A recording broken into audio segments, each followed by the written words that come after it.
afternoon, everyone, and welcome back to another video and podcast from Fantasy Football Scout. And making his debut on a video is former FPL champion Jon Reeson. Now, Jon, you won FPL back in 2009, 2010. So you're one of the old guard, like the original champions. Let's talk about that day. How was it, the day that you won FPL?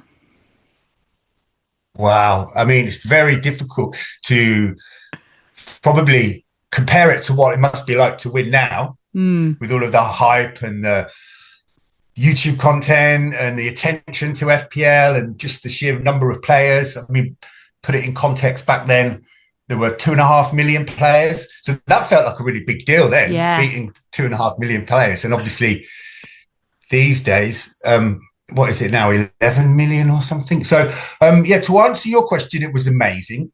Although, weirdly, I was in the lead and at number one for a really long time, for about two or 3 months, I think, in the run-up. So that obviously came with its own pressures and how to try and fight everybody off and maintain my lead and play a certain way. But to your question, how it felt, and it felt amazing. And I was at home and I can remember, just simply crunching the numbers and thinking, I've done it. And that was it. There wasn't, I didn't even really have a circle of friends we didn't have WhatsApp back then. Let's put it like that. So there wasn't like groups of people I could text. There wasn't loads of people I could get excited with. I went to work on the Monday and sort of stormed in the office and said, I won FPL.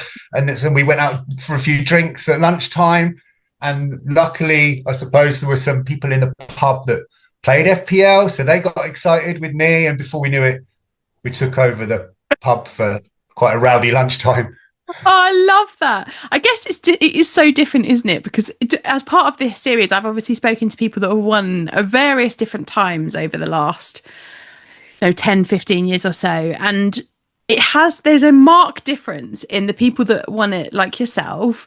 Before it was a thing where you could check your live rank, before it was a thing where, the Premier League were tracking the winners over the course of the few weeks leading in, to what we have now, which is, I'm going to track you for weeks. We're going to see if you're likely to win it. We're probably going to speak to you in advance and get your opinion on stuff.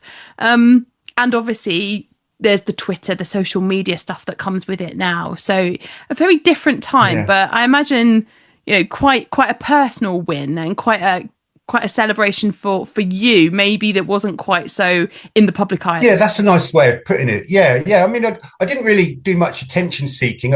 And in the run up to winning, Mark from Scout got in touch with me and he arranged an interview with Radio 5 Live with me and him. So that was one little claim to fame. I got an interview in 442 magazine. So that was kind of cool. My name next to, Ronaldo and Lampard and all that good stuff back then. So that was pretty cool. My biggest regret, though, in hindsight, was that the next year, everyone's obsessed with your rank history now, right? And that really wasn't a thing back then, to be honest, or it wasn't really talked about. But the next year after FPL, I know this is easy for me to say, and you could check my history. You could see, I think I finished like 1.5 million, and there was probably only 2.5, 3 million players the following season. I just had this feeling of like, I've completed it, mate. So I'm not going to really spend all that time playing it the next season. I kind of gave myself a season off almost, or maybe I started badly and thought, well, I don't care now. I've won it. So, but in hindsight, that's really a bit of a chink in my history. So my one bit of advice to this year's winner is don't take next season off. Keep trying. And I like that, actually, because you can see that, because the rest of your rank history is incredible. Like, you've had some incredible finishes since finishing number one. Like, it's not like you've finished at number one and then never done anything again, which has happened with some of our previous champions. Whereas for you, obviously, like you say, you had a season off, let's say, the next year, but after that. And I guess you were telling me before that you've got a son who also plays. So I guess that there's that like competitive element that comes within your family now as well, which is certainly the case for me with my lot as well. He's so good as well, Sam. He's a maths student, so he's obsessed with stats. So when I said to him this morning, oh, wow, Scout have been in touch. They want to do a YouTube video. And he said, well, you better talk to me about your draft, Dad. Oh, and he was like panicking because it was like, oh, Dad, you need more DEFCON defenders. It's awful. It's awful. So do you know, anyway, and actually one of the things I was going to ask you, he's beaten me the last 2 seasons. One of the things I was going to ask you about later when we get to your team is your DEFCON defenders. So now I know where it's come from. Because it's very DEFCON heavy, your team, which we will get to that when we look at your team. Is it? Yeah. Well, apparently not, according to my son. I had a look at it and I was like, maybe. There's some interesting DEFCON picks, and I guess we'll talk about that when we talk about the changes in your team. But before we move on to that, I just wanted to kind of get a view from you. Is there a reason why? Is there something that you did the season that you won that you think that was the thing that helped me to win? Okay, so let's be okay. There's so much luck involved. Sam. Yeah, so much luck. And I had my run of luck. I can remember once upon a time, current winners, I think they can look back at their history. There's no sort of week by week history for me to kind of remember, and it's such a long time ago. But I do remember the armband moving to my vice captain who scored a hat trick one week. So I had that kind of luck that season. But the way I played then and tend to play now was, I cheap out as much as possible, or I did cheap out as much as possible in defense. I love, if I can. I mean, another draft I could have presented to you today might have had 3 4.0 defenders in it, for example. Oh, that's just what I kind of like, that approach. Yeah, I like I don't really get too excited about defense, and I'm trying to eke out as much value, or I would have just get all of the big hitters up front, really. That's just my approach. I'm more interested in goals and assists than looking for clean sheets. And that was my strategy, I think, that year. One of my strategies was, cheaping out in defense, and such a long time ago, Sam. I don't think I did anything particularly different. I think, I was trying to sort of think about this earlier.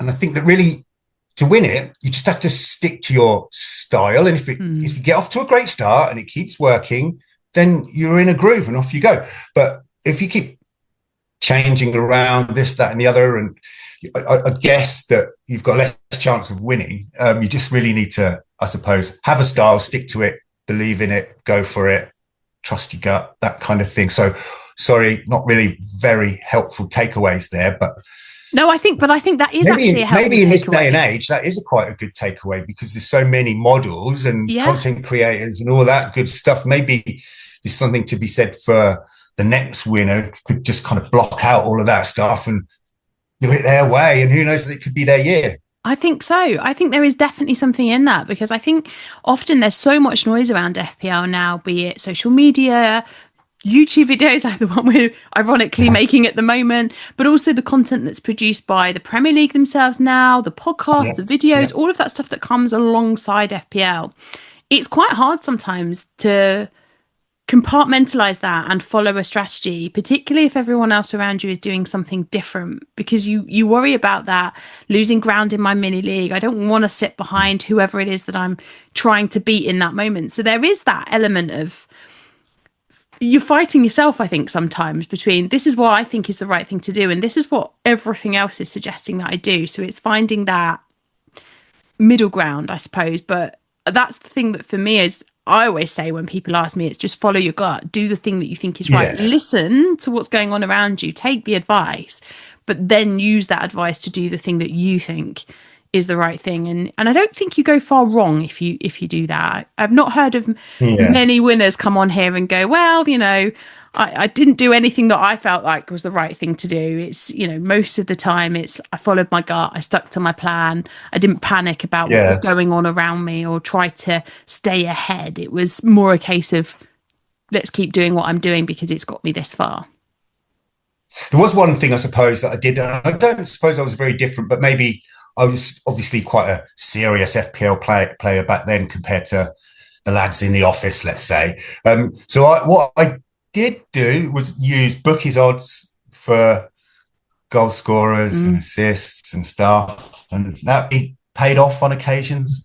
So I kind of took that in mind. And obviously this was before the days of XG and all that good stuff and all those kind of stats. So that's kind of, unless anybody else had anything more elegant that I wasn't aware of, that was probably one of the few sort of tools that people could use in FPL at that time.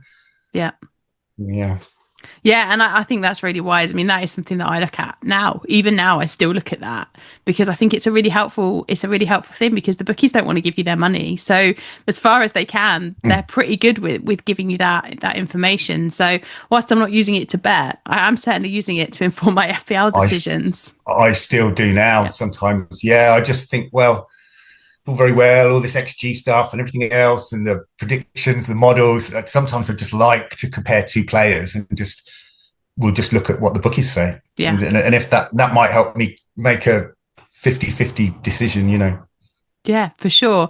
Let's talk about the changes with FPL this season then, because I mean, a lot's changed since you won, but this year, again, a lot has changed. So we obviously have the DEFCON stuff that we sort of touched on a little while ago. We have the addition of the new chips, and obviously chips are different from when you won it anyway. So they've changed again since now. What do you make of them? And is it having an impact, on the players that you're choosing, or are you still trying to stay true to the Jon of old and these are the players I'm going for? Well, obviously, like everybody else, I've had a million different drafts already. And I've had the DEFCON drafts and all the other kind of drafts. And I've even got to the point this morning, I was looking at what I thought was one of my drafts and tried to sort of make a transfer, but I was looking at the photo on my screen roll and I was tapping the photo, trying to make a change. Anyway, what about the changes? I like it. I think, it's good that, FPL is changing, giving us new challenges. Let's talk about DEFCON. I'm not sure about that. I'm not convinced it's going to drive that many a different approach to the way I play. It doesn't really feel like much, and how often these players hit the DEFCON threshold seems quite few and far between. And just for the extra 2 points, I'm not convinced. I know a lot of other people are, but I'm just not sure about that. I love the change last year with the 5 rolling transfers and the fact that we've still got that, and the fact that we've lost Assman is great. I think the thing that's kind of threw me a little bit is the double chips in each half of the season, and knowing what to do with that, because it feels as though you really do need to know or have an idea of when you're going to play these chips so that you can use them most effectively. And well, that's quite a challenge, right? Because there's a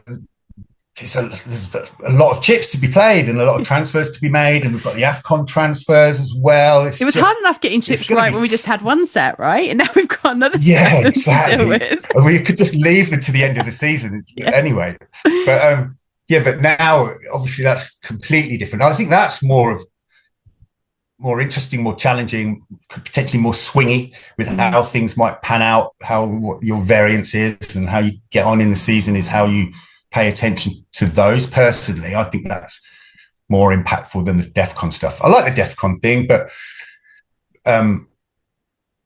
it's not going to make too many differences to my play style.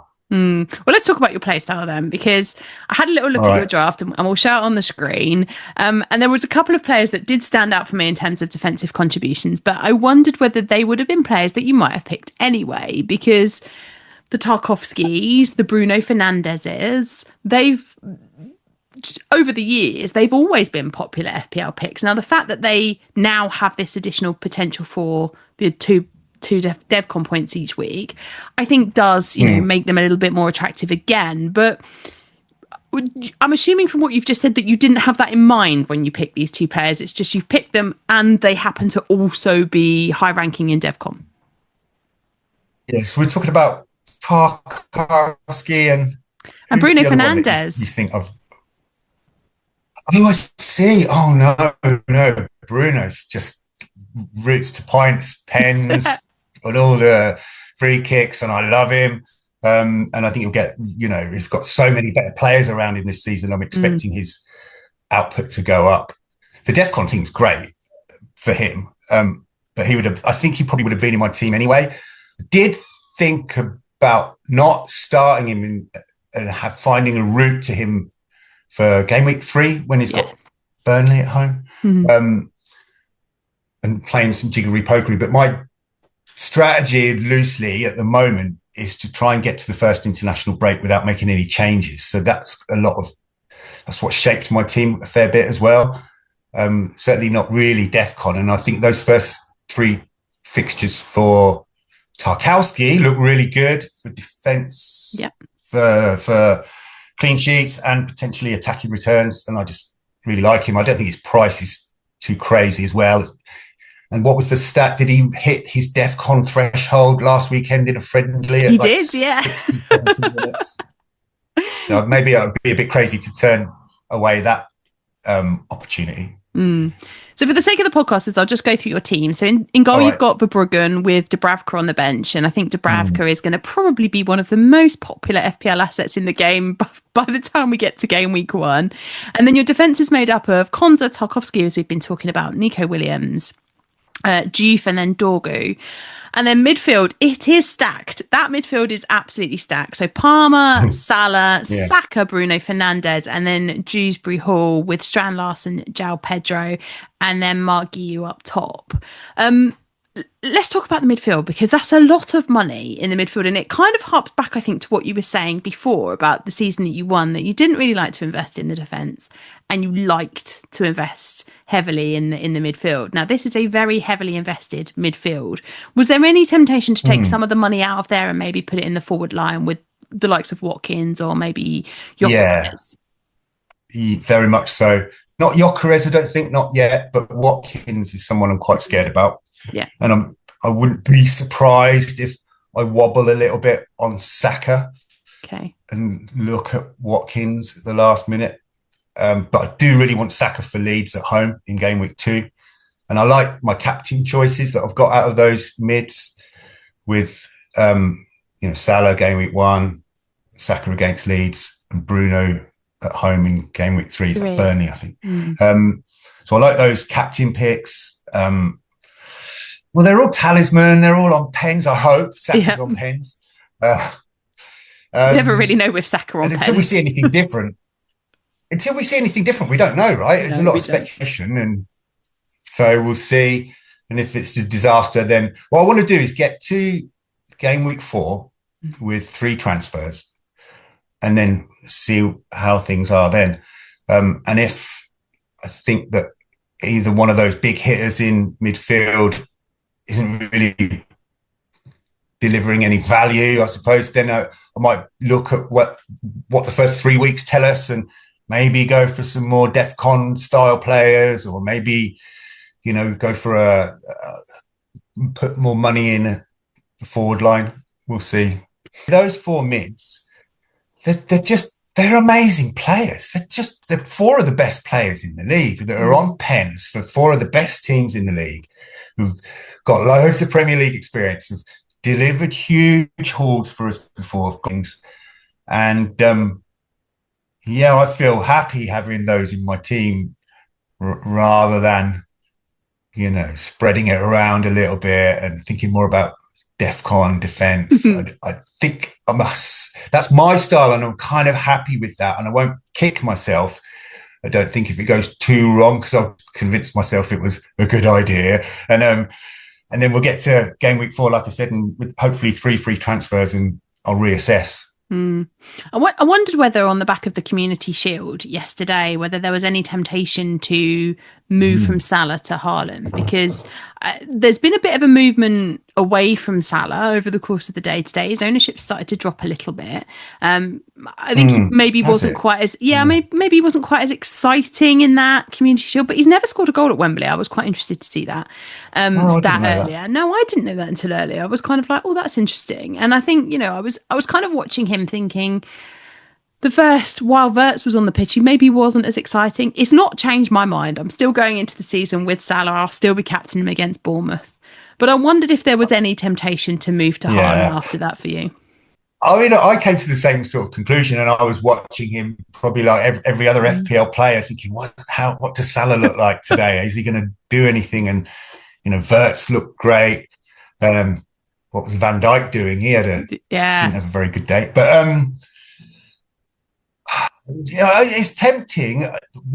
One idea I've got in mind is to think about how Salah looks, because I haven't got Haaland in my team clearly, and I've got an eye on him for game week 6 when he's at home to Burnley. And my route to him might be Salah if he's not delivering, if he's not up to scratch, if he doesn't feel like he's worth the money, then, that would be my route to Haaland probably in game week 6. It's tempting, and I've done many drafts without him before the Community Shield as well.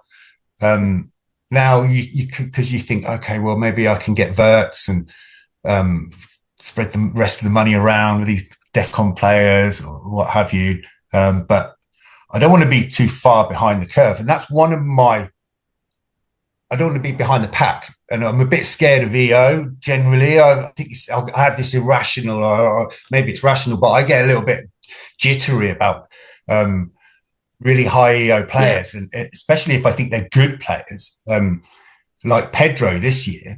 He had such a great, whatever it was called, cup in America, and I love him anyway. And I just think that he has this kind of, he seems to be linking up really well with Parmo, and I just like having Pedro in my team anyway. And he's, because of his ownership and his early fixtures, I don't want to bet against that.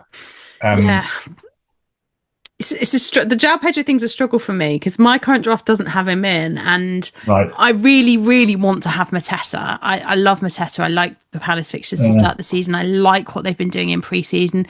I kind of think that their annoyance over the European slot for next year might actually bolster them going into this early part of the season. So I've got this like real thing about having Mateta, but in having Mateta, it means I really can't have João Pedro because I can't quite work out how to get them both because I've got Watkins.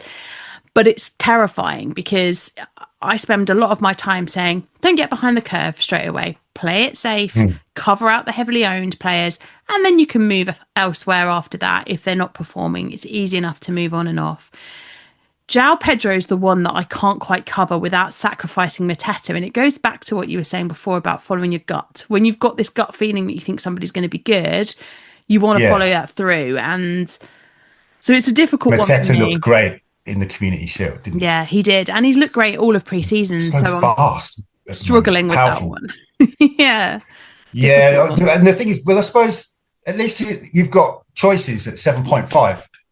So we can see, can't we? We can change around, see how things pan out over the next few weeks. Yes. Do you know, I want to put it out there already. Isn't it annoying that I've already started to think about what players are going to be playing where in the international break? Yeah. Yeah. It's so annoying. And 2-week break after 3 weeks. It's going to be a season for planning ahead as well, with AFCON in the middle of it as well. This season will be disrupted by AFCON and that tournament happening. And, although we have those 5 transfers coming in, you might want to pre-plan in advance for losing your African players that are going off to that tournament, so you can use those transfers for other things, and it might have an impact on where you play wildcards. So it does feel like a season for pre-planning.